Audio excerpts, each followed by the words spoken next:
BEd हुआ, MEd हुआ, चाहे बीए का हुआ, शिक्षा शास्त्र हुआ, तो आपके पाठ्यक्रम में है, बीएड के फर्स्ट पेपर में है और बीए के भी फर्स्ट पेपर में है। तो हम लोग कॉमन टॉपिक लेकर चलेंगे, जिससे कि हम लोग ज़्यादा क्लास कवर कर सकें। इसमें आपका है शिक्षा क्या है, व्हाट इज़ एजुकेशन। तो हम लोग साधारण शब्दों में पहले इसको समझने का प्रयास करेंगे। जैसा कि देख रहे हैं कि लिखा है शिक्षा जो है ज्ञान, उचित आचरण, तकनीकी दक्षता, विद्या आदि को प्राप्त करने की प्रक्रिया को कहते हैं। यानी कि शिक्षा में ज्ञान, उचित आचरण और तकनीकी दक्षता, शिक्षण और विद्या प्राप्ति आदि समाविष्ट है।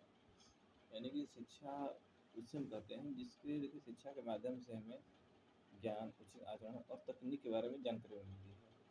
तो अपने जीवन में कौशलों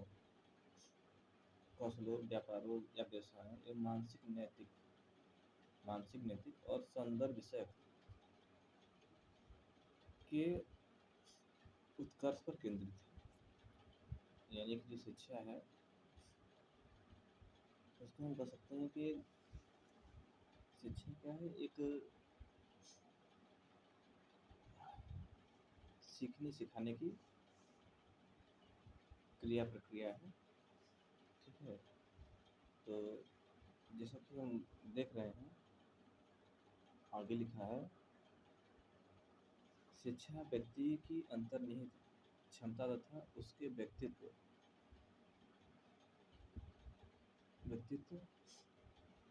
को विकसित करने वाली प्रक्रिया है। यह प्रक्रिया उसे समाज में एक वयस्क की भूमिका निभाने के लिए समाजीकृत करती है तथा समाज के सदस्य एवं एक जिम्मेदार नागरिक बनने के लिए व्यक्ति को आवश्यक ज्ञान तथा कौशल उपलब्ध कराती है। ये हो गया आपका मेन। अब इसमें क्या है, यहाँ शुरू करते हैं जो इसका मेन टॉपिक है। अब शिक्षा क्या है ये जान गया कि शिक्षा क्या है। अब यहाँ पर हम देखेंगे कि शिक्षा शब्द की उत्पत्ति कहाँ हुई है। जो शिक्षा शब्द है वो संस्कृत भाषा के शिक्ष धातु में अप्रत्यय लगाने से बना हुआ है। शिक्ष का अर्थ है सीखना और सिखाना। शिक्ष का अर्थ है सीखना सिखाना।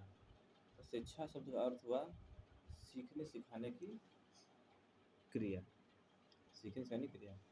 यानी साधारण शब्द में कह सकते हैं शिक्षा एक सीखने सिखाने की क्रिया है या प्रक्रिया है, जिसमें एक व्यक्ति दूसरे व्यक्ति से कुछ न कुछ सीखता रहता है और शिक्षा जो क्या है वो जीवन पर्यंत चलती रहती है। तो आगे हम देखेंगे कि जब हम शिक्षा के शब्द का प्रयोग को देखते हैं तो मोटे तौर पर यह दो रूपों में लाया जाता है।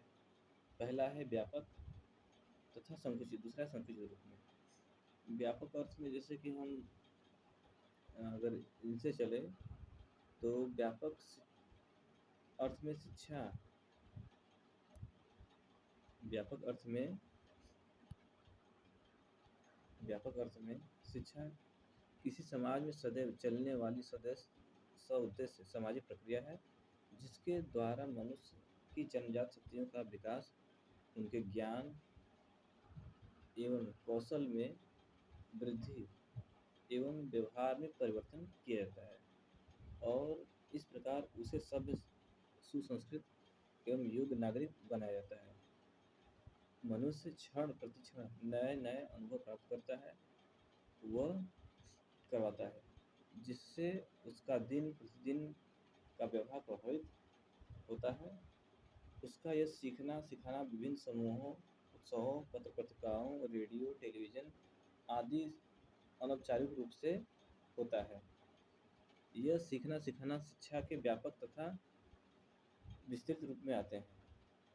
यानी जैसा कि हम कह सकते हैं कि जो शिक्षा का जो व्यापक अर्थ है, यानी कि एक तरीके से हम कह सकते हैं औपचारिक, जिसको हम कह सकते हैं अनौपचारिक, यानी कि समाज से शिक्षित व्यक्ति, जैसे कोई व्यक्ति है तो वो क्या करता है कि अपने घर से, समाज से, आस पड़ोस से जो भी चीज़ें सीखता है वो क्या हो गया, वो व्यापक हो गया, यानी जहाँ से विज्ञान मिला वहाँ से प्राप्त कर लिया, तो वो आ गया व्यापक शब्द में। यानी कि शिक्षा क्या है, जीवन पर्यंत चलने वाली प्रक्रिया है, यानी बालक जब जन्म लेता है और जन्म के बाद मृत्यु जब तक नहीं होती तो वो उससे कुछ न कुछ सीखता रहता है, जीवन में हमेशा कुछ न कुछ सीखता रहता है।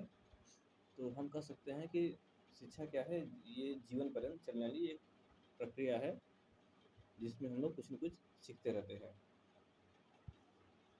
और संकुचित अर्थ में दिया है, किसी समाज में एक निश्चित समय तथा निश्चित स्थानों, विद्यालय महाविद्यालय में सुनियोजित ढंग से चलने वाली एक सउद्देश्य सउद्देश्य सामाजिक प्रक्रिया है, जिसके द्वारा विद्यार्थी निश्चित पाठ्यक्रम को पढ़कर संबंधित परीक्षाओं को उत्तीर्ण करना सीखता है।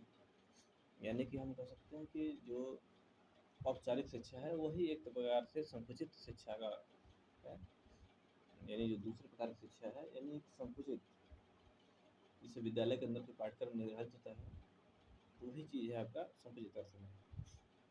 तो हम आगे देखेंगे व्यवस्था की दृष्टि से इनके तुल्य है। अब देखिए शिक्षा क्या है, अब जो शिक्षा है तीन भागों में डिवाइड है। पहला है औपचारिक शिक्षा, दूसरा है निरौपचारिक शिक्षा और तीसरा है अनौपचारिक शिक्षा। औपचारिक शिक्षा को हम जैसा कि देख रहे हैं, औपचारिक शिक्षा वह है जो विद्यालय, महाविद्यालय, विश्वविद्यालय में चलती है, औपचारिक शिक्षा कही जाती है। इस शिक्षा का उद्देश्य पाठ्यक्रमों, पाठचर्या और शिक्षण विधियों सभी निश्चित हैं, यानी कि जो विधियाँ हैं, पाठ्यक्रम हैं, सब निर्धारित होते हैं और सभी निश्चित होते हैं। यह एक योजनाबद्ध होती है और इसकी योजना बड़ी कठोर होती है। इसमें सीखने सिखाने वालों को विद्यालय, महाविद्यालय की समय सारणी अनुसार कार्य करना होता है। इसमें परीक्षा लेने और प्रमाण पत्र प्रदान करने की व्यवस्था होती है। इस शिक्षा की सबसे बड़ी विशेषता यह है कि यह व्यक्ति, समाज और राष्ट्र की आवश्यकताओं की पूर्ति करती है।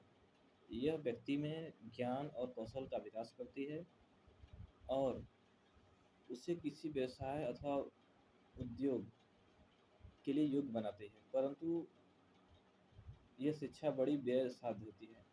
इस इससे धन और समय और ऊर्जा अधिक व्यय करने पड़ते हैं। देखिए औपचारिक शिक्षा ज़ाहिर सी बात है, हमको अगर उसके लिए काफ़ी समय चाहिए। हमारा लगभग हम लोग पहली कक्षा से शुरू हो जाते हैं और लगभग शिक्षा पूर्ण करते करते सभी शिक्षा औपचारिक ही होती है। तो औपचारिक शिक्षा में समय जाता है, धन लगता है, पढ़ने के लिए फीस देते हैं, तो व्यय भी होता है। हाँ, लेकिन इसमें सीखते हैं, मतलब एक तरीके से एक सभ्य समाज, क्या कहते हैं, एक संगठित रूप मिलता है हमको। हम लोग के एक जो एक उद्देश्य है, उद्देश्य पूर्ति हेतु हम लोग इसमें बंधे होते हैं और औपचारिक शिक्षा के माध्यम से ही हम लोग आगे बढ़ पाते हैं।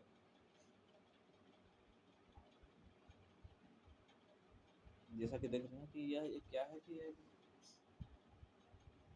औपचारिक शिक्षा के साफ शब्दों में कह सकते हैं कि यह एक विद्यालय शिक्षा है, यानी विद्यालय के अंदर चार दीवारी के अंदर चलने वाली शिक्षा औपचारिक शिक्षा है, जिसमें पाठ्यक्रम, समय निर्धारित होते हैं। अब आगे बढ़ते हैं। निरौपचारिक शिक्षा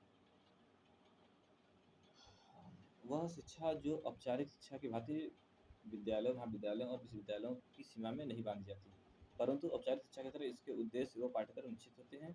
हर केवल उनकी योजना में होता है जो बहुत लचीली होती है। इसका मुख्य उद्देश्य सामान्य शिक्षा का प्रसार और शिक्षा की व्यवस्था करना होता है। इसकी पाठ्यचर्या इसकी पाठ्यचर्या सीखने वाले की आवश्यकताओं को ध्यान में रखकर निश्चित की गई है। शिक्षण विधियों व सीखने के स्थानों व समय आदि सीखने वालों की सुविधा अनुसार निश्चित होती है।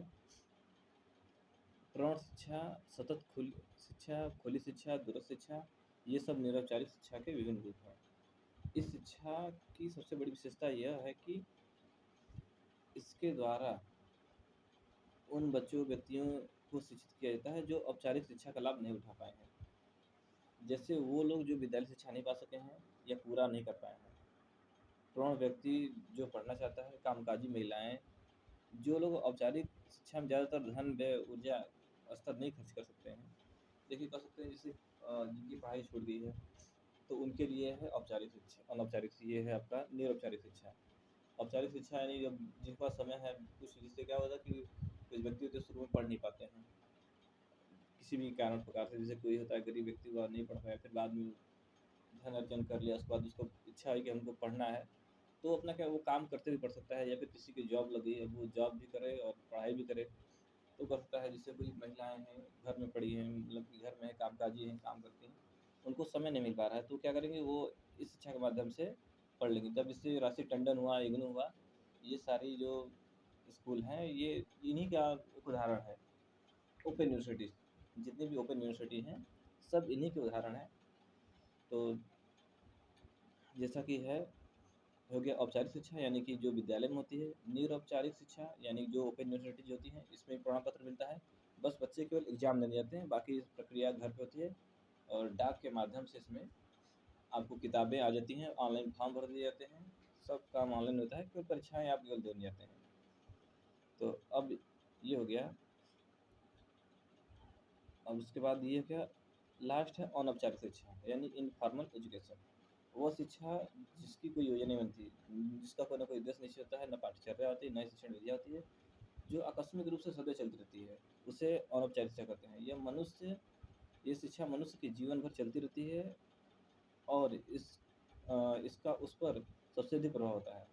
मनुष्य जीवन के प्रत्येक क्षण में मनुष्य जीवन के प्रत्येक क्षण में इस शिक्षा को लेता रहता है। प्रत्येक क्षण वह अपने संपर्क में आए व्यक्तियों व वातावरण से सीखता रहता है।